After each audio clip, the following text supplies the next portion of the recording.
Critical care എന്ന് പറയുന്നത് നമുക്ക് വീടുകളിൽ അത്ര പോസിബിൾ അല്ല. പിന്നെ ചില വീടുകളിലൊക്കെ പേരൻസ് മാത്രമായിട്ട് ഉള്ള വീടുകളുണ്ട്. അപ്പോൾ അവിടെ ഒരു കെയർ ടേക്കർ മാത്രമുള്ള വീടുകളിൽ അവരുടെ കുട്ടികൾ അല്ലെ അവരുടെ മക്കളെല്ലാവരും രാജ്യത്തു നിന്നായിരിക്കും നമ്മളെ കോൺടാക്റ്റ് ചെയ്യുന്നത്. അപ്പോൾ അവർ പെട്ടെന്ന് വിളിക്കും, വീട്ടിൽ അച്ഛൻ എന്തോ ഒരു ബുദ്ധിമുട്ട് പോലെ തോന്നുന്നുണ്ട്, നിങ്ങൾ അടുത്ത എവിടെയെങ്കിലും ഉണ്ടോ, ഒന്ന് വേഗം ചെല്ലാവോ എന്നൊക്കെ പറയുമ്പോൾ നമുക്ക് എത്താൻ പറ്റുമെങ്കിൽ നമ്മളവരോട് പറയും, ഞങ്ങളൊരു 10 മിനിറ്റിനുള്ളിൽ ഇവിടെ അടുത്തുണ്ട്, എത്തിയിട്ട് നോക്കാമെന്ന് പറയും. സാമ്പത്തികമായിട്ട് നോക്കിക്കഴിഞ്ഞാൽ നമുക്ക് ഒരു മാസം ഒരു കോൾ വരുന്നത് വളരെ ബുദ്ധിമുട്ടായിരുന്നു. പക്ഷേ നമ്മൾ ഒരു കോളാണെങ്കിലും ആ പേഷ്യൻ്റെ അടുത്ത് ചെന്ന് അവരുടെ റെസ്പോണ്ട് കാണുമ്പോൾ നമുക്ക് ഭയങ്കര ഹാപ്പിയായിരുന്നു. ഇത് ഭയങ്കര നല്ല സർവീസാണല്ലോ, ഇതിനെ ആരും അറിയാത്തത്, ഞങ്ങളെല്ലാവരോടും പറയാം എന്നെല്ലാവരും പറഞ്ഞപ്പോഴത്തേക്കും നമുക്ക് ഒരു കോളെങ്കിൽ ഒരു കോള്, അത് ഭയങ്കര ഹാപ്പി ആകുന്ന ഒരു മൊമെൻ്റായിരുന്നു. ഓരോ പേഷ്യൻറ്റിൻ്റെ അടുത്തുനിന്നും നമ്മൾ ഇറങ്ങുമ്പോൾ അവരുടെ ഒരു ഹാപ്പിയും അവരുടെ ഒരു അനുഗ്രഹവും വളരെ നന്നായിട്ട് അത് പിന്നെ ഗ്രാജുവലി പെട്ടെന്ന് നമുക്ക് അച്ചീവ് ചെയ്യാൻ പറ്റി. നടന്നുകൊണ്ടിരുന്ന പേഷ്യൻറ്റ് ഒന്ന് കിടപ്പായാൽ പിന്നെ അവരെ രാവിലെ എഴുന്നേൽപ്പിക്കുമ്പോഴോ തിരിച്ച് കിടത്തുമ്പോഴോ ഇവർക്ക് പേഷ്യൻ്റ് പെട്ടെന്ന് പെയിൻ പറയും. കയ്യെ പിടിക്കുമ്പോൾ വേദന, തിരിയുമ്പോഴത്തേക്കും കരയുന്ന പോലെയൊക്കെ അവർ കാണിക്കും. അപ്പോൾ റിലേറ്റീവ് അല്ലെങ്കിൽ കൂടെ നിൽക്കുന്നവർക്ക് അച്ഛനെ പിടിച്ചാൽ അമ്മയെ പിടിച്ചു കഴിഞ്ഞാൽ പെയിനാ, അതുകൊണ്ട് അനക്കണ്ട, പയ്യെ അനക്കാതെ അതുപോലെ തന്നെ അവരെ കിടത്തും. ഒരു ദിവസം കൊണ്ട് തന്നെ ഇവരുടെ ബാക്കിൽ പൊട്ടൽ സംഭവിക്കും. ചൂട് കയറി യൂഷ്വലി ബാക്ക് സൈഡിൽ ഇങ്ങനെ ബ്ലിസ്റ്ററായിട്ട് പൊട്ടലുണ്ടാകും. അതിന് ഇവർ യൂറിനൊക്കെ പോകുന്നത് തടയാൻ വേണ്ടിയിട്ട് ഇവർ അടിയിലൊരു മിക്കവാറും ഒരു റബ്ബർ ഷീറ്റോ അല്ലെങ്കിൽ പ്ലാസ്റ്റിക് ഷീറ്റോ ഇടും. അപ്പോൾ ഈ ഷീറ്റും ഇതുമായിട്ടുള്ള ചൂട് കാരണം പെട്ടെന്ന് തന്നെ ഇത് സംഭവിക്കാറുണ്ട്.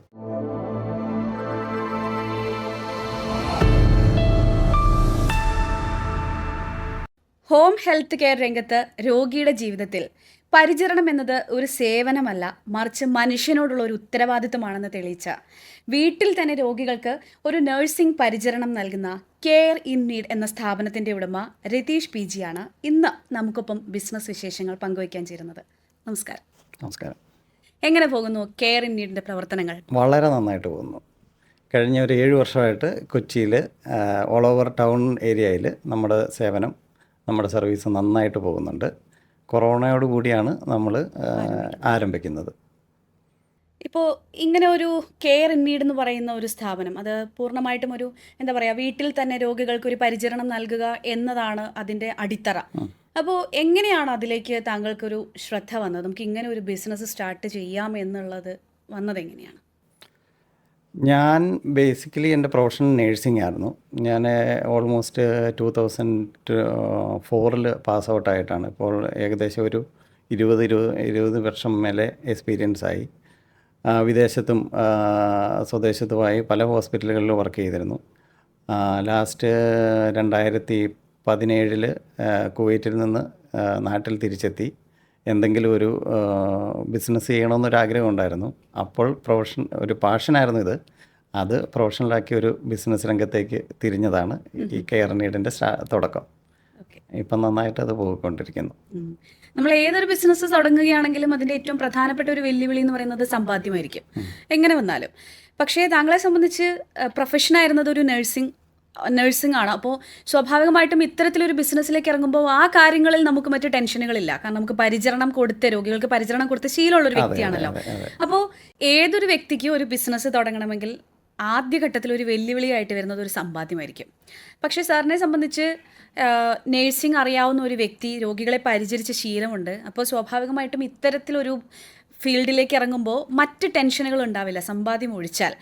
എങ്ങനെയായിരുന്നു ആദ്യ കാലഘട്ടത്തിൽ ഇത് തുടങ്ങുന്ന ആ ഒരു സമയത്ത് സാറിന് ഈ ഒരു ഫീൽഡിൽ നേരിടേണ്ടി വന്ന ആ ഒരു വെല്ലുവിളികൾ? സമ്പാദ്യം ഒരു പ്രശ്നമായിരുന്നു ഒന്ന്?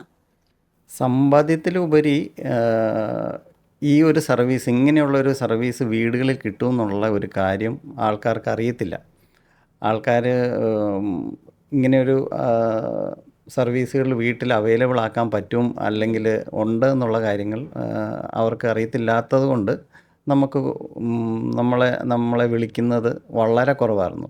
ഫസ്റ്റ് നമ്മൾ തുടങ്ങിയ മാസങ്ങളിലൊക്കെ മാസത്തിൽ ഒരു കോള് ആ രീതിയിലായിരുന്നു നമുക്ക് വന്നുകൊണ്ടിരുന്നത്. പിന്നെ നമ്മുടെ സുഹൃത്ത് വലയത്തിലും പിന്നെ സോഷ്യൽ മീഡിയ വഴി നമ്മുടെ സർവീസുകളെക്കുറിച്ചുള്ള പോസ്റ്ററുകളും അങ്ങനെയുള്ള കാര്യങ്ങൾ അറിഞ്ഞ് ഗ്രാജുവലിയാണ് നമുക്ക് കോളുകൾ വന്നു തുടങ്ങി.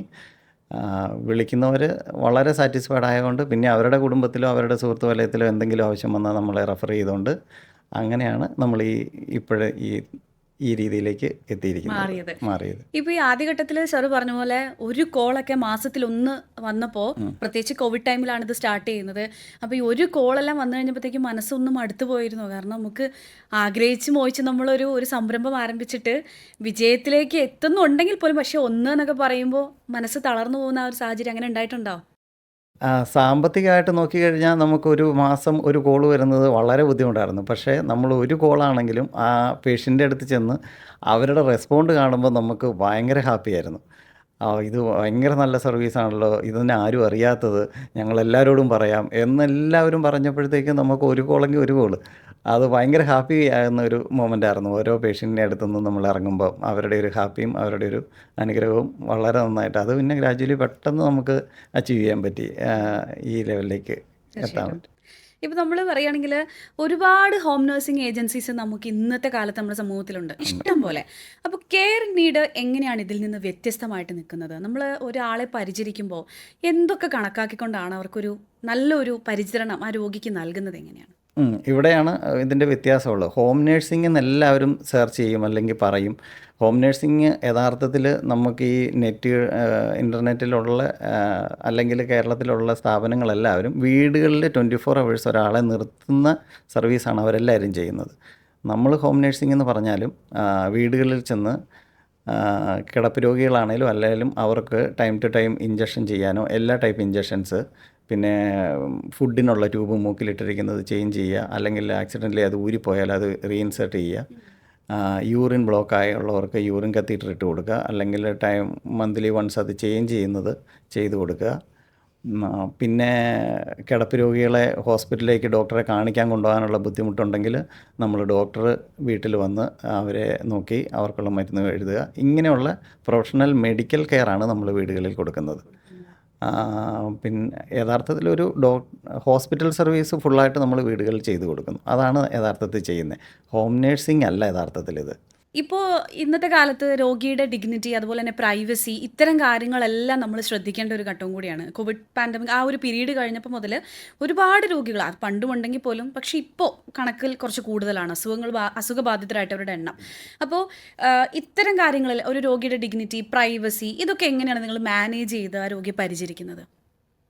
അത് നമ്മൾ കൊടുക്കുന്ന നമ്മുടെ സർവീസ് എടുക്കുന്ന എല്ലാ പേഷ്യൻസിൻ്റെയും അവരുടെ പ്രൈവസി അല്ലെങ്കിൽ അവരുടെ ഒരു കാര്യം നമ്മൾ പുറത്താരോടും പറയാറില്ല. നമുക്ക് ഒരുപാട് സെലിബ്രിറ്റീസും അല്ലെങ്കിൽ അതുപോലെയുള്ള പേഷ്യൻസ് പല കാര്യത്തിനും നമ്മുടെ സർവീസ് എടുക്കാറുണ്ട്. അപ്പോൾ അത് നമ്മളൊരിക്കലും റിവീൽ ചെയ്യാറില്ല. അവർ സാറ്റിസ്ഫൈഡുമാണ്. അവർക്ക് ഇഷ്ടമുണ്ടെങ്കിൽ അവർ നമ്മുടെ സർവീസിനെക്കുറിച്ച് അവരുടെ സുഹൃത്ത് വലയത്തിലോ അവരുടെ റിലേറ്റീവിനോ പറയുന്നതല്ലാതെ നമ്മളായിട്ട് അങ്ങനെ ഒന്നും പറയാറില്ല. ഓക്കെ. ഈ ക്രിട്ടിക്കൽ പേഷ്യൻസ് ഒക്കെ ഒരുപാട് വരുമ്പോൾ, പ്രത്യേകിച്ച് എമർജൻസി കണ്ടീഷൻ ആയിട്ടുള്ള, നമുക്ക് ഇപ്പോൾ തന്നെ ഹോസ്പിറ്റലിൽ പോകണം, അത്തരം സാഹചര്യങ്ങൾ വരുന്ന ആ പേഷ്യൻസിനെയൊക്കെ ടേക്ക് ചെയ്യുമ്പോൾ ഏത് രീതിയിലാണ് നിങ്ങളൊരു സേവനം നൽകുക? കെയർ നീഡ് അങ്ങനെ എന്തെങ്കിലും ഒരു അനുഭവങ്ങൾ ഉണ്ടായിട്ടുണ്ടോ ലൈഫിൽ? ഉണ്ടായിട്ടുണ്ട്. അങ്ങനെ ക്രിട്ടിക്കൽ കെയർ എന്ന് പറയുന്നത് നമുക്ക് വീടുകളിൽ അത്ര പോസിബിൾ അല്ല. പിന്നെ ചില വീടുകളിലൊക്കെ പേരൻസ് മാത്രമായിട്ട് ഉള്ള വീടുകളുണ്ട്. അപ്പോൾ അവിടെ ഒരു കെയർ ടേക്കർ മാത്രമുള്ള വീടുകളിൽ അവരുടെ കുട്ടികൾ അല്ലെ അവരുടെ മക്കളെല്ലാവരും രാജ്യത്തു നിന്നായിരിക്കും നമ്മളെ കോൺടാക്റ്റ് ചെയ്യുന്നത്. അപ്പോൾ അവർ പെട്ടെന്ന് വിളിക്കും, വീട്ടിൽ അച്ഛൻ എന്തോ ഒരു ബുദ്ധിമുട്ട് പോലെ തോന്നുന്നുണ്ട്, നിങ്ങൾ അടുത്ത എവിടെയെങ്കിലും ഉണ്ടോ, ഒന്ന് വേഗം ചെല്ലാവോ എന്നൊക്കെ പറയുമ്പോൾ നമുക്ക് എത്താൻ പറ്റുമെങ്കിൽ നമ്മളവരോട് പറയും, ഞങ്ങളൊരു 10 മിനിറ്റിനുള്ളിൽ ഇവിടെ അടുത്തുണ്ട്, എത്തിയിട്ട് നോക്കാമെന്ന് പറയും. ഇല്ലെങ്കിൽ അകലെയാണെങ്കിൽ നമ്മളവിടെ ചെന്നാലും ഒന്നും ചെയ്യാനില്ല. ഒരു ചെസ്റ്റ് പെയിനൊക്കെ ആണെങ്കിൽ നമുക്ക് അവിടെ വെച്ച് ഒരുപാട് നമുക്ക് കെയർ അവിടെ കൊടുക്കാനില്ല. പെട്ടെന്ന് ഷിഫ്റ്റ് ചെയ്യുന്നതാണ് അവർക്ക് ഏറ്റവും സേഫ് ആയിട്ടുള്ള കാര്യം. അങ്ങനെ നമുക്ക് എത്താൻ പറ്റുമെങ്കിൽ ചെന്ന് നോക്കിയിട്ട് എന്താ ചെയ്യാൻ പറ്റുന്നതെന്നുള്ളത് നമ്മളും കൂടെ മുൻകൈ എടുത്ത് ഒരു ആംബുലൻസ് വിളിച്ച് ഷിഫ്റ്റ് ചെയ്യാൻ കൂടിയിട്ടുണ്ട്. CPR കൊടുത്ത് നമ്മൾ പേഷ്യൻറ്റിനെ ആംബുലൻസിൽ ഷിഫ്റ്റ് ചെയ്ത് ഹോസ്പിറ്റലിലെത്തി ICUവിൽ അഡ്മിറ്റാക്കി സർവൈവ് ചെയ്തിട്ടുമുണ്ട് നമ്മൾ. ഓക്കെ. ഇപ്പോൾ സാർ ഇതൊരു മേൽനോട്ടം മാത്രം വഹിക്കുന്ന, അല്ലെങ്കിൽ ഒരു ഫൗണ്ടർ എന്ന രീതിയിൽ മേൽനോട്ടം മാത്രം വഹിക്കണോ, അതോ ഇത്തരം പേഷ്യൻസിനെയൊക്കെ സാറ് പരിശോധിക്കാറുണ്ടോ? ഉണ്ട്. ഞാനും ഇപ്പോഴും വർക്ക് ചെയ്യുന്നുണ്ട്. വേറെ നമുക്ക് 4 സ്റ്റാഫുണ്ട്. അവർ കൂടുതലും ഡേ ടൈമിലാണ് അവരുടെ ഡ്യൂട്ടി വരുന്നത്. 9 to 5 ആണ് അവർ ഡ്യൂട്ടിയിലുള്ളത്. ബാക്കി ടൈമിലൊക്കെ എനിക്കൊന്ന് സാർ പിന്നെ 24 അവേഴ്സ് 24 അവേഴ്സ് എന്ന് പറഞ്ഞ പോലെ നമ്മൾ സർവീസ് കൊടുക്കുന്നുണ്ട്. എപ്പോൾ വിളിച്ചാലും നമ്മൾ അവൈലബിൾ ആണ്. ഓക്കെ. അപ്പോൾ ഫാമിലിയുടെ ഭാഗത്തുനിന്ന് എങ്ങനെയാണ് സപ്പോർട്ട് ചെയ്യാൻ? 24 അവേഴ്സ് വർക്കിംഗ് എന്ന് പറയുമ്പോൾ അവർക്കും അല്ലേ അതെ അതെ എന്താണ് അതെ അവർ അതെ അതെ അതെ. പറയാറുള്ളത്? അതിന് എൻ്റെ വൈഫും നേഴ്സാണ്. ഞങ്ങൾ രണ്ടുപേരും നേഴ്സുമാരാണ്. വൈഫും ഇതേ രീതിയിൽ തന്നെ പോകാറുണ്ട്, പേഷ്യൻസിനെ നോക്കാറുണ്ട് ഞങ്ങൾ. Okay okay. സാർ ഈ കെയർ ഇൻ നീഡിൽ തന്നെയാണോ അതെ വൈഫും അതെ പ്രവർത്തിക്കുന്നത്? അതെ അതെ അതെ അതെ അതെ. ഓക്കെ. ഇപ്പോഴത്തെ ഘട്ടത്തിൽ എന്തൊക്കെ സേവനങ്ങളാണ് നമ്മുടെ കെയർ ഇൻ നീഡ് രോഗികൾക്ക് നൽകുന്നത്? എന്തെല്ലാം പരിചരണം നൽകുന്നുണ്ട്? പ്രധാനമായിട്ടും ഡോക്ടർ കൺസൾട്ടേഷൻ നമ്മൾ വീടുകളിൽ ചെയ്തു കൊടുക്കാറുണ്ട്. ഇപ്പം പല ബെഡ് റിഡൻ ആയിട്ടുള്ള പേഷ്യൻറ്റിന് അല്ലാതെ ഒരു പേരൻസ് തന്നെ, അമ്മ തന്നെ അല്ലെങ്കിൽ അച്ഛൻ തന്നെയുള്ള വീടുകളിൽ അവർക്ക് തന്നെ ഹോസ്പിറ്റലിൽ പോയി ഒരു ഡോക്ടറെ അവിടെ വെയിറ്റ് ചെയ്ത് കാണാനുള്ള ബുദ്ധിമുട്ടൊക്കെ വരുമ്പം നമ്മൾ ഡോക്ടർ വീട്ടിൽ ചെന്ന് അവർക്ക് വേണ്ട മരുന്നുകൾ എഴുതി കൊടുക്കാറുണ്ട്. പിന്നെ ഈ പറഞ്ഞ പോലെ ബെഡ് റിഡൻ ആയിട്ടുള്ള പേഷ്യൻസിന് ഒരുപാട് ബെഡ് സോർ വൂണ്ട് ഡ്രസ്സിങ്ങുകൾ, ബെഡ് സോർ ഡ്രസ്സിങ് ഒക്കെ ചെയ്യാറുണ്ട്. പിന്നെ അവരുടെ ടൈം ടു ടൈം അവരുടെ ട്യൂബ്, യൂറിൻ ട്യൂബ് ചേഞ്ച് ചെയ്യുക, ഫുഡ് ട്യൂബ് ചേഞ്ച് ചെയ്യുക, ഇങ്ങനെയുള്ള ക്രിട്ടിക്കലായിട്ടുള്ള കാര്യങ്ങളെല്ലാം നമ്മൾ ചെയ്യാറുണ്ട്. ഓക്കെ. അത് മാത്രമല്ല, നമ്മൾ ഈ ഇത്തരം കാര്യങ്ങൾ ചെയ്തു കൊടുക്കുമ്പോൾ അല്ലെങ്കിൽ അവരുടെ ഫുഡ് ട്യൂബ് മാറ്റുക, കത്തീഡ്രൽ മാറ്റി കൊടുക്കുക, വളരെ ശ്രദ്ധയോട് കൂടിയിട്ട് ചെയ്യേണ്ട ഒരു കാര്യമാണ്. നമുക്ക് എന്തെങ്കിലും മിസ്റ്റേക്സ് വന്നു പോയാൽ തന്നെ നമുക്കതിൽ വേറൊന്നും ചെയ്യാനും പറ്റില്ലാത്ത ഒരു അങ്ങനെ നിൽക്കുന്ന പേഷ്യൻസും എനിക്കൊന്ന് സാർ ഒരുപാട് കണ്ടിട്ടുണ്ടാവും. അപ്പോൾ ഇത്തരം ഘട്ടങ്ങളിൽ നമ്മൾ രോഗിയുടെ ബൈസ്റ്റാൻഡേഴ്സ് അല്ലെങ്കിൽ ബന്ധുക്കൾക്ക് അല്ലെങ്കിൽ അവരോട് നൽകുന്ന ഒരു കമ്മ്യൂണിക്കേഷൻ ഏത് തരത്തിലായിരിക്കും? അത് നമ്മൾ ചെന്ന് നോക്കുമ്പം ഏകദേശം നമുക്ക് ആ പേഷ്യൻ്റെ ആ ഒരു അവസ്ഥ അറിയാം. ഇപ്പം ഉദാഹരണത്തിന് ഇപ്പം മൂക്കിൽ കൂടെ ഇടുന്ന ഫുഡിൻ്റെ ട്യൂബ് ആക്സിഡൻ്റലി റിമൂവ് ചെയ്ത പേഷ്യൻ്റ് ആണെങ്കിൽ നമുക്കത് ഇൻസേർട്ട് ചെയ്യാൻ പറ്റുമോ ഇല്ലയോ എന്നുള്ളത് നമുക്ക് ആ പേഷ്യൻറ്റിനെ കാണുമ്പോൾ അറിയാം. ഒരു ക്രിട്ടിക്കൽ സ്റ്റേജ് അല്ലെങ്കിൽ ഒരു ബ്രീത്തിങ് ഡിഫിക്കൽറ്റി തോന്നിക്കൊണ്ടിരിക്കുന്ന ഒരു പേഷ്യൻ്റാണെങ്കിൽ നമ്മളപ്പം അത് ചെയ്യാതിരിക്കുന്നതാണ് ബുദ്ധി. പിന്നെ ഈ വിളിക്കുന്ന ആൾക്കാർ നമ്മളെ ഒരു വിശ്വാസം ഉള്ളതുകൊണ്ടാണ് അവർ വിളിക്കുന്നത്. അവർക്ക് നമ്മളെക്കുറിച്ച് അവർ നന്നായിട്ട് അന്വേഷിച്ചിട്ട് നമ്മൾ ഇത്രയും കാലത്തെ നമ്മുടെ റിവ്യൂസും ഇതെല്ലാം നോക്കിയിട്ടാണ് ആൾക്കാർ വിളിക്കുന്നത്. അവർ നമ്മളോടങ്ങനെ ഒരു സംശയം നമ്മളോട് ഒരിക്കലും ഇതുവരെ പറഞ്ഞിട്ടില്ല. നമ്മൾ ഇട്ടത് ഇതുവരെ, നമ്മൾ ചെയ്ത വർക്കുകളൊന്നും ഇതുവരെ, സർവീസുകൾക്കൊന്നും ഇതുവരെ ഒന്നും ദൈവം സഹായിച്ചിട്ട് സംഭവിച്ചിട്ടില്ല. നമുക്ക് കോൺഫിഡൻ്റ് ആണെങ്കിൽ മാത്രമേ നമ്മളത് ചെയ്യാറുള്ളൂ താനും. ഇപ്പോൾ ഈ ഒരുപാട് നമ്മൾ നേരത്തെ പറഞ്ഞ പോലെ ഒരുപാട് ഹോം നഴ്സിംഗ് ഏജൻസീസ് ഉണ്ട്. കൃത്യമായിട്ട് പക്ഷേ രോഗിക്ക് പരിചരണം കൊടുക്കാതെ അവരെ വീണ്ടും വീണ്ടും കുഴപ്പത്തിലേക്ക് ആക്കുന്ന ഒരുപാട് കഥകളോ അല്ലെങ്കിൽ വാർത്തകൾ നമ്മൾ കേട്ടിട്ടുണ്ട്. പക്ഷേ കെയർ നീഡിനെ സംബന്ധിച്ച് ഇപ്പോൾ താങ്കൾ പറയുന്നതിൽ നമുക്ക് വ്യക്തമാണ് അവരുടെ ഒരു കത്തീഡ്രൽ ട്യൂബ് അല്ലെങ്കിൽ ഫുഡ് ട്യൂബ് ഇതൊക്കെ എങ്ങനെ ഇടണം, ഏത് രീതിയിൽ പരിചരിക്കണം എന്നുള്ള കാര്യങ്ങൾ രോഗിയെ സംബന്ധിച്ച്. അപ്പോൾ നമ്മൾ ഇത്തരം കാര്യങ്ങളിലേക്ക് കടക്കുമ്പോൾ ഒരു രോഗിയുടെ പരിചരണത്തിൽ ഫുഡ് ട്യൂബ് വേണ്ടവർക്ക് അതിട്ട് നൽകുക, ഇതിൻ്റെ ഒരു നെഗറ്റീവ് വശം താങ്കൾക്കൊന്ന് പറഞ്ഞു തരാൻ പറ്റും? ഇത് കറക്റ്റായിട്ടല്ല ചെയ്യുന്നതെങ്കിൽ ആ രോഗിക്ക് ഉണ്ടാവുന്ന അല്ലെങ്കിൽ എന്തായിരിക്കും പിന്നീട് വരുന്ന ഒരു പ്രത്യാഘാതങ്ങൾ നമ്മുടെ പ്രേക്ഷകർക്ക് വേണ്ടിയിട്ട് അത് ഏത് രീതിയിലായിരിക്കും വരിക എന്നൊന്ന് പറഞ്ഞു കൊടുക്കാമോ? ഒരുപാട് നെഗറ്റീവ് അതിനുകൊണ്ട് ദോഷം ഉണ്ടാകാറുണ്ട്, കറക്റ്റായിട്ട് പ്രോപ്പറായിട്ട് നമ്മളത് ചെയ്തില്ലെങ്കിൽ. ഇപ്പം ഫുഡ് ട്യൂബ് ഇടുന്നത് കറക്റ്റ് അല്ലെങ്കിൽ അത് ലങ്സിലോട്ട് ഒക്കെ ഫുഡ് പോകാനും ആസ്പിറേഷൻ ആകാനും പെട്ടെന്ന് ന്യൂമോണിയ അങ്ങനെയുള്ള ചെസ്റ്റ് ഇൻഫെക്ഷൻ അങ്ങനെയൊക്കെ വരാനുള്ള ചാൻസുകൾ ഉറപ്പാണ്. അതുണ്ട്. അതുപോലെ തന്നെ യൂറിൻ കത്തീറ്ററും വളരെ സ്റ്റെറൈലായിട്ട് ചെയ്യേണ്ട ഒരു പ്രൊസീജിയറാണ്. അപ്പോൾ അത് കറക്റ്റായിട്ട് ചെയ്തില്ലെങ്കിൽ യൂറിൻ ഇൻഫെക്ഷൻ ഉറപ്പായിട്ടും സംഭവിക്കുന്നതാണ്. സ്റ്റെറൈലായിട്ട് തന്നെ ചെയ്യേണ്ട ഒരു കാര്യമാണ് യൂറിൻ കത്തീറ്ററൈസേഷൻ.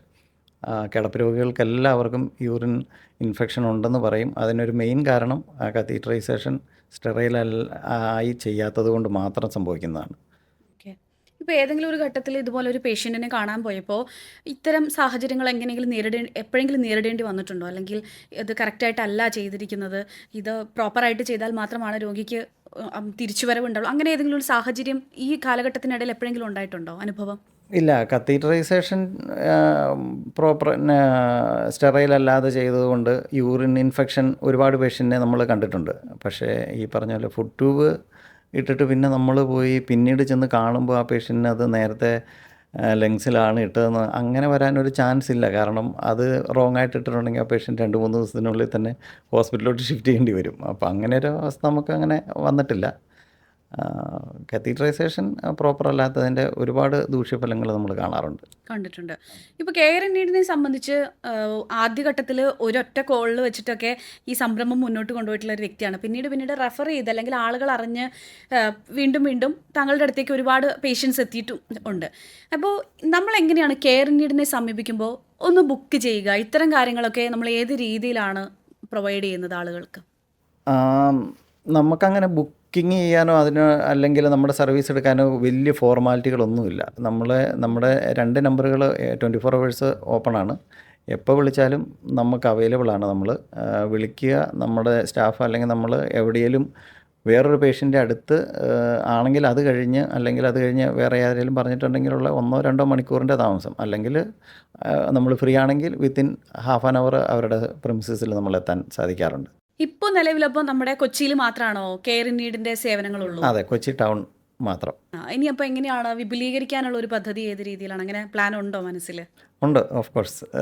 നമുക്ക് ഒരു ഇൻമേറ്റ്സ് ഉള്ള അങ്ങനെ ഒരു സ്ഥാപനമാണ് നമ്മൾ നെക്സ്റ്റ് പ്ലാൻ ചെയ്തുകൊണ്ടിരിക്കുന്നത്. ഇപ്പോൾ കുറേ പേഷ്യൻസിന് നമുക്ക് ഹോസ്പിറ്റലിൽ നിന്ന് അവരെ ഡിസ്ചാർജ് ചെയ്യും. അപ്പം ഡോക്ടർമാർ പറയും ഇനി ഇങ്ങോട്ട് കൊണ്ടുവരണ്ട, ഇനിയൊന്നും ചെയ്യാനില്ല എന്നുള്ളൊരു പറഞ്ഞു വിടുന്ന പേഷ്യൻസിന് വീട്ടിൽ വന്ന് അവരുടെ ഒരു അവസാന സമയങ്ങളിൽ ആ പേഷ്യൻ്റെ ബുദ്ധിമുട്ട് വീട്ടിലുള്ളവർക്ക് കണ്ടു നിൽക്കാനൊരു ബുദ്ധിമുട്ട് പലപ്പോഴും ഉണ്ടാകാറുണ്ട്.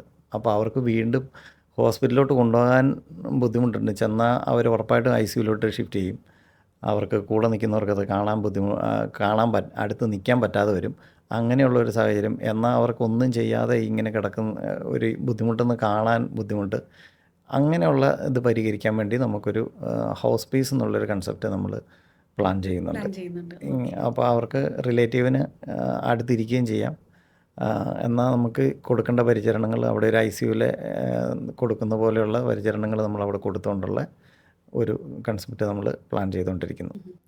ഇന്നത്തെ കാലത്ത് ശരിക്കും ഫുഡ് ട്യൂബ് ഉണ്ട്, കത്തീഡ്രൽ ഉണ്ട്, പിന്നെ മാസ്ക് ഉണ്ട്, പല എക്യുപ്മെൻറ്റ്സ് നമ്മളൊരു ഹോസ്പിറ്റലിലായിക്കോട്ടെ ഇത്തരം ഹോം നഴ്സിംഗ് ഏജൻസികളൊക്കെ പ്രൊവൈഡ് ചെയ്യുന്നുണ്ട്. അതിനെക്കുറിച്ചൊക്കെ ഏത് രീതിയിലാണ് നമുക്കൊന്ന് പറഞ്ഞ് മനസ്സിലാക്കിക്കാൻ നമ്മുടെ പ്രേക്ഷകർക്ക് എങ്ങനെയാണ് അത്തരം കാര്യങ്ങളൊക്കെ? പ്രധാനമായിട്ടും ഇത് ചെയ്യുന്നത് ഫുഡിന് വേണ്ടി ഇടുന്ന ട്യൂബ് നമുക്ക് മാക്സിമം ഒരു 1 മന്താണ് അതിൻ്റെ ഒരു കാലാവധി. അത് 2 തരത്തിലുള്ള ട്യൂബുണ്ട്. ഒന്ന് സിലിക്കോണും ഉണ്ട്, ഒന്ന് സാധാരണ ട്യൂബും ഉണ്ട്. സിലിക്കോൺ ട്യൂബാണെങ്കിൽ നമുക്കൊരു 60 ദിവസം അല്ലെങ്കിൽ 65 ദിവസം അല്ലെങ്കിൽ 3 മാസം വരെയൊക്കെ അത് ഇടുന്നതിന് കുഴപ്പമില്ല. സാധാരണ നമ്മളിപ്പോൾ ഇട്ടുകൊണ്ടിരിക്കുന്ന ഹോസ്പിറ്റലുകളിൽ നിന്നൊക്കെ വിടുന്ന ട്യൂബ് മാക്സിമം ഒരു 1 മന്തിനുള്ളിൽ ചേഞ്ച് ചെയ്യുന്നതാണ് ബെറ്റർ. ഇല്ലെങ്കിൽ അത് പിന്നീട് എപ്പോഴേലും പലരും അവിടുന്ന് പറഞ്ഞിരിക്കുന്നത് ഇത് ചേഞ്ച് ചെയ്യണ്ട, കുറേ കാലത്തേക്ക് കിടന്നോളൂ എന്നൊക്കെ പറഞ്ഞ് വിട്ടെന്നൊക്കെ പറയുന്നുണ്ട് ചില റിലേറ്റീവ്. പക്ഷേ അതെപ്പോഴാണേലും ഒരിക്കലും അത് ബ്ലോക്കാവും. ബ്ലോക്കായാൽ നമുക്കത് റീഇൻസെർട്ട് ചെയ്യാൻ അത് റിമൂവ് ചെയ്യുമ്പോൾ ഇതിൻ്റെ ഒരു ഫ്ലെക്സിബിലിറ്റി നഷ്ടപ്പെടും. കിടക്കും തോറും കൂടുതൽ ദിവസം ആകുമ്പോഴത്തേക്ക് ഇതിൻ്റെ ഒരു ഫ്ലെക്സിബിലിറ്റി നഷ്ടപ്പെടും. അപ്പോൾ നമ്മുടെ സ്റ്റൊമക്കിൽ ഈ ട്യൂബിൻ്റെ ടിപ്പ് എങ്ങനെയാണ് അത് ഇരിക്കുന്നതെന്ന് നമുക്ക് അറിയാൻ പറ്റില്ല. ചിലപ്പോൾ അതിങ്ങനെ ഒരു വളഞ്ഞ് ഒരു ചൂണ്ട പോലെയോ അങ്ങനെയൊക്കെ ആയിരിക്കും അത് ഇട്ടിരിക്കുന്നത്. അതുപോലെ അത് സ്റ്റിഫായിട്ടിരിക്കും. അപ്പോൾ അത് നമ്മൾ തിരിച്ച് പുറത്തോട്ട് എടുക്കുമ്പോൾ അത് പേഷ്യൻറ്റിന് വളരെ ബുദ്ധിമുട്ടായിരിക്കും അത് തിരിച്ച് പുൾ ഔട്ട് ചെയ്യാൻ. അപ്പോൾ അതിൻ്റെ ആ ഫ്ലെക്സിബിലിറ്റി പോകുന്നതിന് മുമ്പ് തന്നെ അത് റിമൂവ് ചെയ്ത് പുതിയത് ഇടുന്നതാണ് ബെറ്റർ. ചില പേഷ്യൻസിന് നമുക്കിത് ഇൻസർഷൻ വളരെ ഡിഫിക്കൽട്ടായിട്ടുണ്ട്. അങ്ങനെയുള്ള പേഷ്യൻറ്റിനാണ് സിലിക്കോണിൻ്റെ ട്യൂബ് ഇടുന്നത്. അതിടുവാണെങ്കിൽ ഒരു 90 ദിവസത്തേക്ക് കിടന്നാലോ അല്ലെങ്കിൽ കൂടുതൽ ദിവസം കിടന്നാലും അതിൻ്റെ ആ ഫ്ലെക്സിബിലിറ്റി നഷ്ടപ്പെടുകയില്ല. അത് കുറച്ച് കോസ്റ്റ്ലിയാണ്. അത് അങ്ങനെ യൂസ് ചെയ്യാറുണ്ട്. അതുപോലെ തന്നെ യൂറിൻ കത്തീറ്ററും മാക്സിമം 30 ദിവസമാണ് നോർമലി ഉള്ള ട്യൂബുകൾ ഇടുന്നത്. അത്രയും പല പേഷ്യൻസിനും കിട്ടാറില്ല. അതിന് മുമ്പ് തന്നെ അതിനകത്ത് സെഡിമെൻസോ അല്ലെങ്കിൽ അങ്ങനെ എന്തെങ്കിലുമൊക്കെ വന്ന് അതിൻ്റെ അകത്ത് ഫ്ലോ കുറഞ്ഞിട്ട് സൈഡിൽ കൂടെ ലീക്കാകുക അല്ലെങ്കിൽ ബ്ലോക്കാകുക അങ്ങനെയൊക്കെ സംഭവിക്കാറുണ്ട്. അപ്പോൾ ഒരു 25 ഡേയ്സിനുള്ളിൽ ചേഞ്ച് ചെയ്യുന്നതാണ് ബെറ്റർ. ഇപ്പോൾ സാർ പറഞ്ഞ പോലെ ഇതിൻ്റെ അടുത്ത ഒരു ചോദ്യമായിട്ട് നമ്മൾ ചോദിക്കുകയാണെങ്കിൽ വീട്ടുകാർക്ക് ചിലപ്പോൾ ഇതിനെക്കുറിച്ച് കൃത്യമായിട്ടൊരു അറിവ് ഉണ്ടാവണമെന്നില്ല. അപ്പോൾ അവരുടെ ഒരു അറിവില്ലായ്മ മൂലം ഇതിൽ എന്തെങ്കിലും പ്രശ്നങ്ങൾ, രോഗിക്ക് പ്രശ്നങ്ങൾ ഉണ്ടാകുന്ന സാഹചര്യങ്ങൾ അത് നേരിൽ കണ്ടിട്ടുണ്ടോ?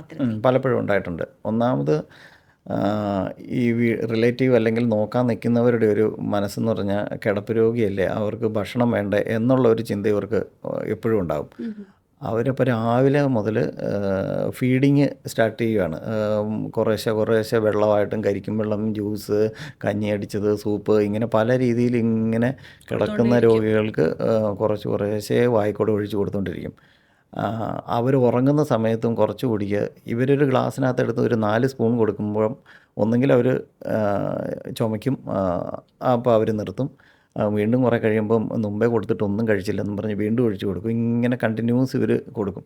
ഈ ചുമയ്ക്കുന്നത് ഒരു ആ കൊടുക്കുന്ന ഫുഡിൻ്റെ ഒരു ചെറിയ ഒരു പോർഷൻ ലങ്സിലോട്ട് പോകുമ്പോഴാണ് ഈ ചുമ വരുന്നത്.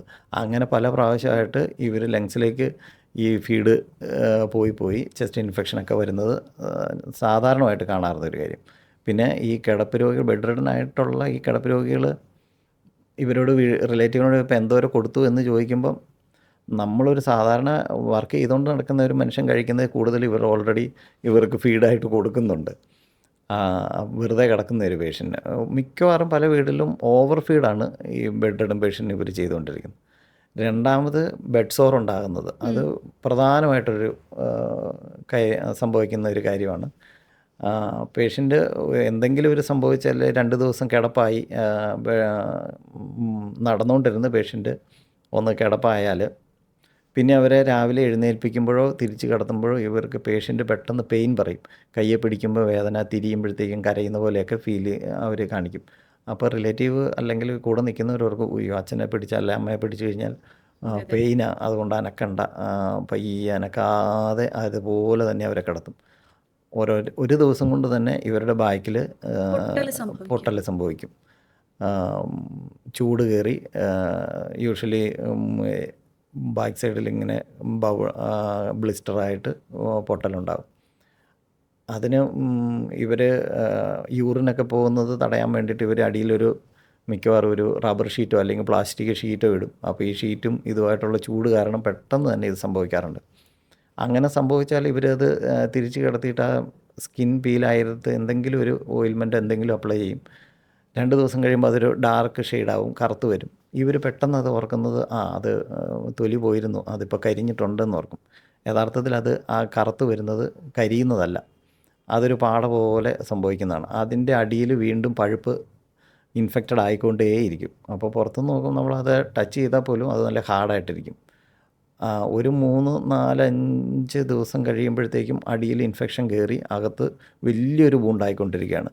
പിന്നീട് അത് വേണമെങ്കിൽ ഒരു 2-3 വീക്ക് കഴിയുമ്പോഴായിരിക്കും ഇവർ നമ്മളെ വിളിക്കുന്നത്. നേരത്തെ ഒന്ന് തൊലി പോയിരുന്നു, ഞങ്ങൾ മരുന്നൊക്കെ തേച്ച് അത് കരിഞ്ഞതാണ്, പക്ഷേ ഇപ്പോൾ അതിൻ്റെ സൈഡിൽ ചെറിയ പസിൻ്റെ ഒരു ഡ്രോപ്പ് കാണുന്നുണ്ട്, സ്മെല്ലും വരുന്നുണ്ട്, എന്താണെന്ന് അറിയത്തില്ല എന്ന് പറയും. നമ്മൾ ചെന്ന് നോക്കുമ്പം ഇതുപോലെയൊക്കെയുള്ള അവസ്ഥ കാണാം. പിന്നെ നമ്മളത് ഓപ്പൺ ചെയ്ത് നോക്കുമ്പോഴാണ് അത് വളരെ വലിയ ഡീപ്പായിട്ടുള്ള വൂണ്ടായിട്ടുണ്ട്. പിന്നെ അത് നമ്മൾ ഡെയിലി ഒരു ക്ലീൻ ചെയ്ത് ഡ്രസ്സ് ചെയ്ത് വേണം അത് പിന്നെ കവർ ചെയ്ത് വരാൻ. പക്ഷേ ഇവിടെ ശ്രദ്ധിക്കേണ്ടത് സത്യത്തിൽ ഈ ബെഡ് സോർ ആയിട്ടുള്ള പേഷ്യൻസ് അല്ലെങ്കിൽ അവരെ ഒന്ന് നമ്മൾ നേരെ കിടത്തി അല്ലെങ്കിൽ തിരിച്ച് കിടക്കുമ്പോൾ ഒരു പെയിൻ ആണെന്ന് പറയുമ്പോൾ സ്വാഭാവികമായിട്ടും വീട്ടുകാരൊന്ന് പിന്തിരിയും.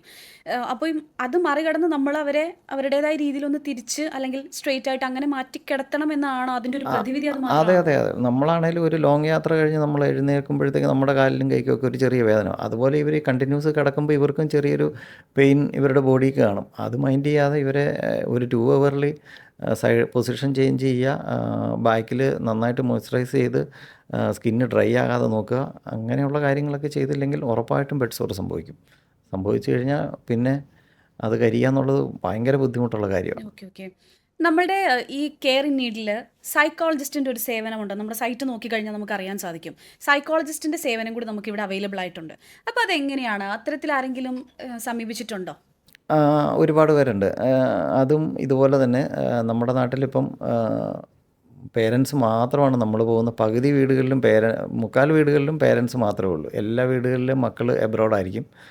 അപ്പോൾ അവർ തന്നെ ഇങ്ങനെ കഴിയുന്ന ഇപ്പോൾ ഒരാളുടെ ഒരു വിയോഗം മറ്റേ ആൾ തനിച്ചാകുന്നു, തനിച്ചായെങ്കിലും ആ ആൾ അല്ലെങ്കിൽ അച്ഛൻ അല്ലെങ്കിൽ അമ്മ ഭയങ്കര ബോൾഡായിട്ടൊക്കെ പറയും, ഇനിയിപ്പോൾ ഞാൻ ഒറ്റയ്ക്കാണ്, ഇങ്ങനെയൊക്കെ പോകാം എന്നൊക്കെ പറയുമെങ്കിലും അവർ ഭയങ്കരമായിട്ട് നമ്മൾ പല വേദനകൾ അല്ലെങ്കിൽ അങ്ങനെയാണെന്നൊക്കെ പല കംപ്ലൈൻറ്റുകളും പറയും. പക്ഷേ നമ്മൾ ചെന്ന് നോക്കി എല്ലാം കഴിയുമ്പം ഇവർക്ക് ശാരീരികമായിട്ട് വലിയ പ്രശ്നങ്ങളൊന്നും കാണുകയില്ല, പക്ഷേ ഉറക്കം വരുന്നില്ല, ഇങ്ങനെയൊക്കെയുള്ള ഓരോ പ്രശ്നങ്ങളുണ്ട്.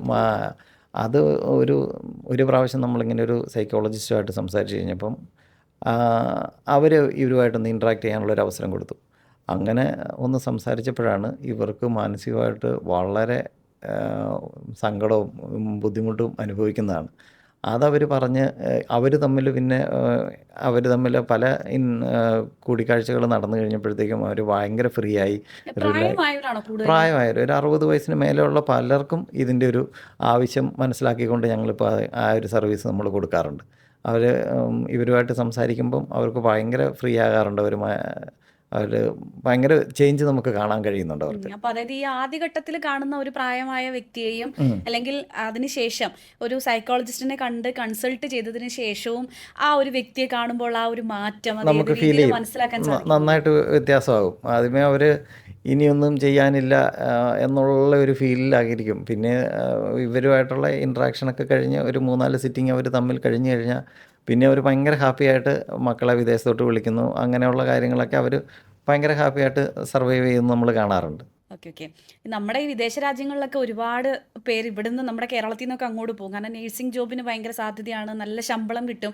അപ്പോൾ അങ്ങനെ ഇരിക്കെ അന്യനാട്ടിൽ നിന്ന് സ്വന്തം നമ്മുടെ കേരളത്തിലേക്ക് വന്ന് ഇതുപോലൊരു ബിസിനസ് തുടങ്ങിയ ഒരു വ്യക്തിയാണല്ലോ രതീഷ് സാറ്. അപ്പോൾ ഇങ്ങനെ ഒരു സംരംഭം ആരംഭിച്ചതിന് ശേഷം ആദ്യഘട്ടത്തിൽ ഒരു കോണ്ടാക്റ്റ് മാത്രം വിളിക്കുന്നു, അവരെ പോയി പരിചരിക്കുന്നു, പിന്നീട് റെഫർ ചെയ്ത് വരുന്നു. അപ്പോൾ ഇത്രയും എത്തി നിൽക്കുമ്പോൾ, അതും കോവിഡിലെ സമയത്താണ് തുടങ്ങിയത്. അപ്പോൾ ഈ ഒരു ഘട്ടം വരെ എത്തി നിൽക്കുമ്പോൾ ജോലിയിൽ എത്രത്തോളം സാറ്റിസ്ഫാക്ഷൻ കിട്ടിയിട്ടുണ്ട് ലൈഫിൽ?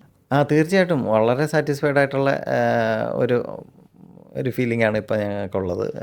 വളരെ എല്ലാ പേഷ്യൻ്റെ അടുത്ത് ചെല്ലുമ്പോൾ ഇപ്പോൾ അവർക്കൊരു അവരുടെ ഒരു സർവീസ് കഴിയുമ്പോൾ ഇപ്പോൾ ഒരു 10 ദിവസത്തെ ഇഞ്ചക്ഷൻ അല്ലെങ്കിൽ ഒരു വൂണ്ട് ഡ്രസ്സിങ്, അത് വൂണ്ട് ഹീലായി കഴിയുമ്പോൾ നമ്മൾ അവർക്ക് നമ്മളോട് വളരെ സന്തോഷത്തോടെ എന്നാൽ ഇനിയും കാണാമെന്ന് പറയും. പക്ഷെ നമ്മളൊരിക്കലും അവരോട് പറയാറില്ല ഇനി നമ്മൾ കാണാൻ ഇടവരരുതേ എന്ന് പറഞ്ഞുകൊണ്ടാണ് നമ്മൾ അവിടെ നിന്ന് ഇറങ്ങുന്നത്. അവരന്നേരം വളരെ ഹാപ്പി ആയിട്ട് നമ്മളെ പറഞ്ഞയക്കാറുണ്ട്. വളരെ സാറ്റിസ്ഫൈഡ് ആയിട്ട് തന്നെ പോകുന്നു.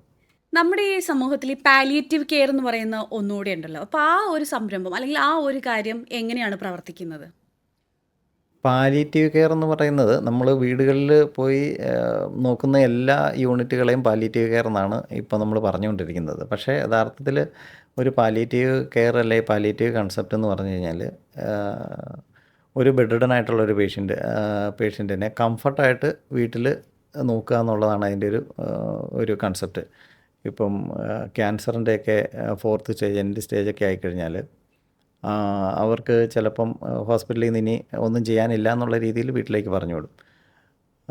വീട്ടിൽ വന്ന് ഒരു 2 മാസമൊക്കെ കഴിയുമ്പോഴത്തേക്കും അവർക്ക് ചിലപ്പം വേദനയ്ക്കുള്ള ടാബ്ലറ്റ്സൊക്കെ ഹോസ്പിറ്റലിൽ നിന്ന് കൊടുത്ത് വിട്ടിരിക്കുന്നുണ്ടായിരിക്കും. അവരുടെ ഒരു അവസാന സ്റ്റേജുകളിലേക്ക് വരുമ്പോൾ അവർക്ക് ഫുഡ് കഴിക്കാൻ പറ്റാതെ വരും. അപ്പോൾ ആ ടാബ്ലറ്റ് അവർക്ക് എടുക്കാൻ പറ്റാതെ വരും. അപ്പോൾ അവർക്ക് വേദന അസഹനീയമായിട്ട് വരും. ഫുഡ് കഴിക്കാതെ ഉള്ളൊരവസ്ഥ കാണുമ്പോഴത്തേക്കും വീട്ടിലുള്ള റിലേറ്റീവ് ആരോടെങ്കിലുമൊക്കെ ചോദിച്ചിട്ട് പെട്ടെന്ന് ട്യൂബ് ഇടാന്നുള്ള ഒരു ഇതിലോട്ട് വരും. അപ്പോൾ ട്യൂബ് ഇട്ട് പിന്നെ നമ്മൾ ഫുഡ് കൊടുക്കും. അങ്ങനെയുള്ള കാര്യങ്ങളൊക്കെ ചെയ്യുന്നത് യഥാർത്ഥത്തിൽ ആ പേഷ്യൻറ്റിനെ കഷ്ടപ്പെടുത്തുന്നതിന് തുല്യമാണ്. അപ്പോൾ പാലിയേറ്റീവ് കൺസെപ്റ്റിൽ ഈ പേഷ്യൻറ്റിനെ നമ്മളൊരു 10 ദിവസം കൂടി ഇങ്ങനെ ഫുഡും കൊടുത്ത് അവരുടെ ലൈഫ് മുന്നോട്ട് നീട്ടുന്ന 10 ദിവസം കൊണ്ട് അവർക്കൊരു കഷ്ടപ്പാട് കൊടുക്കുന്നതിന് തുല്യമാണ്. അപ്പം യഥാർത്ഥത്തിൽ പാലിയേറ്റീവ് കെയർ എന്ന് പറഞ്ഞു കഴിഞ്ഞാൽ ആ പേഷ്യൻറ്റിന് വേദനയില്ലാതെ ഇരുത്തുക, ഒരു ബ്രീത്തിങ് ഡിഫിക്കൽറ്റി ഉണ്ടെങ്കിൽ അതില്ലാതെ ഇരുത്തുക, ഉറക്കം നന്നായിട്ട് വരുത്തുക, അവരുടെ ശരീരം പൊട്ടാതെ പുതിയ വൂണ്ടുകൾ ഉണ്ടാകാതെ നോക്കുക, അവരെ കംഫർട്ടായിട്ട് ഇരുത്തുക എന്നുള്ളതാണ് ഒരു പാലിയേറ്റീവ് കൺസെപ്റ്റിൽ നമ്മൾ ചെയ്യുന്നത്. അപ്പോൾ അതിന് ചെയ്യാൻ അവർക്ക് ഓറലി ആ പെയിൻ കില്ലേഴ്സ് അവർക്ക് എടുക്കാൻ ബുദ്ധിമുട്ടുണ്ടെങ്കിൽ അതിനുള്ള ഇഞ്ചക്ഷൻസ് നമുക്ക് കൊടുക്കാൻ പറ്റും. നമ്മുടെ പാലിയേറ്റീവ് ഫിസിഷ്യനുണ്ട്. അദ്ദേഹത്തിൻ്റെ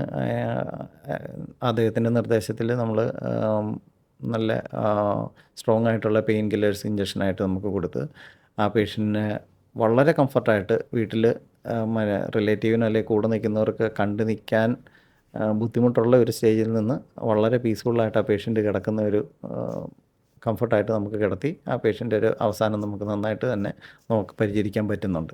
ഇത്തരം സാഹചര്യങ്ങൾ നേരിടേണ്ടി വന്നിട്ടുണ്ടോ? ഒരുപാട് ക്യാൻസർ രോഗികളൊക്കെ പരിചരിക്കുന്ന ഒരുപാടുണ്ട്. ഒരുപാട് പേഷ്യൻ്റ് വളരെ പെയിനായിട്ട് ബുദ്ധിമുട്ടുന്ന പേഷ്യൻറ്റിനൊക്കെ നമ്മൾ അല്ലെങ്കിൽ ബ്രീത്തിങ് ഡിഫിക്കൽറ്റി ഇങ്ങനെയൊക്കെ ഉള്ളൊരവസ്ഥ നമുക്ക് നമ്മുടെ രീതിയിൽ അത് നോക്കിക്കഴിഞ്ഞാൽ ആ പേഷ്യൻ്റ് വളരെ കംഫർട്ടായിട്ട് റിലേറ്റീവിനും വീട്ടുകാർക്കും എല്ലാവർക്കും അവർക്കും സാറ്റിസ്ഫൈഡ് ആണ്. അവർക്കറിയാം, വീട്ടുകാർക്കറിയാം ഇനി ഒന്നും ചെയ്യാനില്ല. പക്ഷേ വീട്ടിലെ ആ പേഷ്യൻ്റ് അനുഭവിക്കുന്ന ബുദ്ധിമുട്ട് കാണുമ്പോൾ അവർക്കും എന്തെങ്കിലും ചെയ്യണോ, അല്ലെങ്കിൽ ഹോസ്പിറ്റലിലോട്ട് ഷിഫ്റ്റ് ചെയ്തിട്ടും കാര്യമില്ലെന്ന് പിന്നെ അവർക്കറിയാം. അങ്ങനെ ബുദ്ധിമുട്ടുന്നവരെ നമുക്ക് ആ പേഷ്യൻ്റ് വീട്ടിൽ കംഫർട്ടായിട്ട് തന്നെ അവരുടെ അവസാന സമയങ്ങൾ നമുക്ക് ചെയ്തു കൊടുക്കാൻ പറ്റാറുണ്ട്. ഇപ്പോൾ നമ്മുടെ വീടുകളിലൊക്കെ ആണെങ്കിൽ ഇപ്പോൾ ഒരു പ്ലംബിംഗ്, ഇലക്ട്രീഷ്യൻ, അപ്പോൾ അത്തരം കാര്യങ്ങൾ ചിലപ്പോൾ ഒരു ദിവസം ഒന്നും വന്നിട്ടില്ലെങ്കിൽ പോലും നമുക്ക് അടുത്ത ദിവസത്തേക്ക് മാറ്റി വയ്ക്കാൻ പറ്റുന്ന കാര്യങ്ങളാണ്. പക്ഷേ മെഡിക്കൽ രംഗം എന്ന് പറയുന്നത് അങ്ങനെയല്ല. ഒരു പേഷ്യൻറ്റിന് ഒരു 10 ദിവസത്തെ ഇഞ്ചക്ഷൻ ഉണ്ടെങ്കിൽ ആ ഇഞ്ചക്ഷൻ കറക്റ്റായിട്ട് നമ്മൾ എടുക്കണം. അപ്പോൾ ഇത്തരത്തിലുള്ള സാഹചര്യങ്ങളിൽ നമ്മളെ ഒരു വീട്ടുകാർ നമ്മളെ വിളിച്ച് ഇങ്ങനെയൊക്കെ ഒന്ന് ചെയ്തു തരണം, ഇതാണ് നമുക്ക് വേണ്ട കാര്യങ്ങൾ, നമുക്കൊരു പേഷ്യൻ്റ് ഉണ്ടെന്ന് പറയുമ്പോൾ എങ്ങനെയായിരിക്കും തിരിച്ച് നിങ്ങൾ അവരെ സമീപിക്കുക? അവരുടെ ആ ഒരു വിശ്വാസ്യത എങ്ങനെയായിരിക്കും നേടിയെടുക്കുക?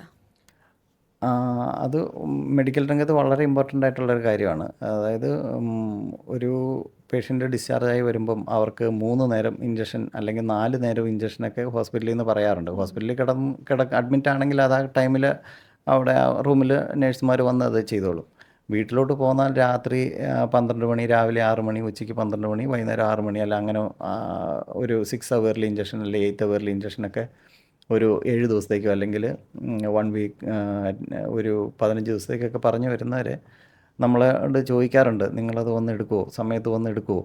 അവരൊരു പല പ്രാവശ്യം നമ്മളോട് ചോദിക്കും, ഇതാണ് സമയം, നിങ്ങൾ എത്തുമോ, ആൾ കൃത്യം കാണുമോ എന്നൊക്കെ പലപ്പോഴും ചോദിക്കാറുണ്ട്. നമ്മൾ ഉറപ്പായിട്ടും വരും എന്ന് നമുക്ക് ആദ്യമൊക്കെ വാക്കുകൊണ്ട് പറയാനേ പറ്റുള്ളായിരുന്നു. ഇപ്പോൾ പിന്നെ നമ്മുടെ റിവ്യൂസ് നോക്കിക്കഴിയുമ്പം ആൾക്കാർക്ക് അതിനകത്തൊരു ഡൗട്ട് തോന്നാറേ ഇല്ല.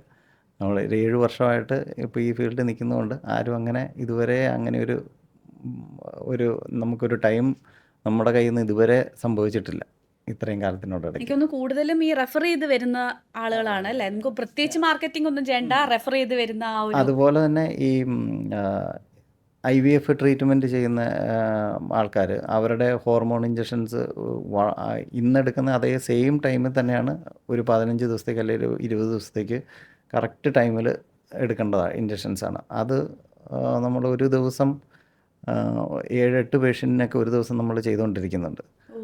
അത് ഈ കഴിഞ്ഞ ഒരു 5 വർഷമായിട്ട് നമ്മൾ ഒരൊറ്റ പേഷ്യൻറ്റിന് പോലും 1 മിനിറ്റ് പോലും വൈകാതെ നമ്മൾ ഇത്രയും കാലത്തിനോടിടയ്ക്ക് ചെയ്ത് കൊടുത്തുകൊണ്ടിരിക്കുന്നു. അത് നമ്മളിങ്ങനെ പറയാമെന്നല്ലാതെ ഞാൻ പറയുന്നു. പക്ഷേ അതിൻ്റെ അതിൻ്റെ ഒരു പ്രൂഫ് എന്ന് പറഞ്ഞാൽ നമ്മുടെ റിവ്യൂസാണ്. ഓക്കെ, തീർച്ചയായും.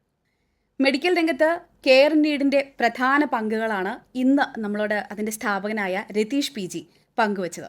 എല്ലാവിധത്തിലുള്ള ആശംസകളും നേരുകയാണ്.